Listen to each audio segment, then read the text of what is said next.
மகாநதி சீரியல்ல இந்த பக்கம் நம்ம காவேரி கிட்ட மறுபடியும் அவங்க அம்மா விஜய் தம்பி ரொம்ப நல்லவரு, அப்படி இப்படின்னு வல்லவரு அப்படின்னு விஜய புகழ்ந்து பேச ஆரம்பிக்கிறாங்க. காவேரிக்கு இது சுத்தமா பிடிக்கவே இல்ல.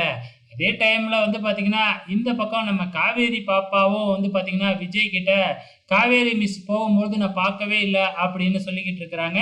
ஸோ இப்ப 2 பேருமே தூங்குனதுக்கு அப்புறம் நம்ம காவேரிக்கு நம்ம விஜய் வாய்ஸ் மெசேஜா அனுப்பி தள்ளுறாப்ல. முதல்ல சாரியிலருந்து ஆரம்பிக்கிறாப்ல. அதுக்கப்புறம் நான் உங்க கூட இப்படி பழகுறதுக்கு காரணமே அம்மு பாப்பா தான். உங்க வீட்டுக்கு வர்றதுக்கு காரணமும் அம்மு தான்.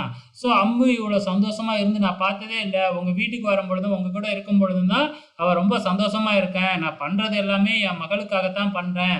அவ சந்தோஷத்துக்காக நான் என்ன வேணுமாலும் பண்ணுவேன். தயவு செஞ்சு என் மகக்கிட்ட மட்டும் நீங்க பார்த்தீங்கன்னா, கோவமா நடந்துக்காதீங்க. அப்படி இப்படின்னு வாய்ஸ் மெசேஜா போட்டு தள்ளுறாப்ல. இப்படி வாய்ஸ் மெசேஜ் எல்லாம் கேட்டதுக்கு அப்புறம் காவேரிக்கே ஒரு நிமிஷம் விஜய பிடிக்க ஆரம்பிச்சிடுச்சு. காவேரி இந்த மெசேஜ கேட்கறது எல்லாத்தையுமே நம்ம சாரதா பார்த்துடுறாங்க. பார்த்தது மட்டும் இல்லாம, நீயும் பதிலுக்கு மெசேஜ் அனுப்புன்னு சொல்றாங்க. ஆனா காவேரி இருந்துகிட்டு, அதெல்லாம் நான் பார்த்துக்கிறேன் அப்படின்னு சொல்லிடுறாங்க. இதுக்கப்புறம் என்ன, நம்ம விஜய் மறுநாள் காலையில பாப்பாவ கொண்டு போய் ஸ்கூலுக்கு விடுறதுக்காக கிளம்புறாப்புல.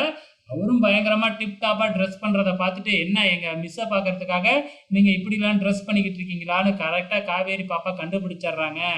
அதுக்கப்புறம் காவேரிய கொண்டு சாப்பாட வைக்க சொல்றாங்க அங்க இருக்கிறவங்கள. அதுக்கப்புறம் தாத்தா கிட்ட, பாட்டி, சித்தி கிட்டலாம் என்ன சொல்றாப்ல அப்படின்னா, "காவேரிய இந்த வீட்டுக்கு மருமகளா கொண்டு வர்றது என் பொறுப்பு. நீங்க எதுவும் செய்ய வேணாம்." அப்படின்னு சொல்லிக்கிட்டு இருக்கிறாப்ல. அப்கமிங்ல எப்படி காவேரி மனச மாத்தப் போறாப்ல அப்படிங்கிறத பொறுத்திருந்து பார்க்கலாம்.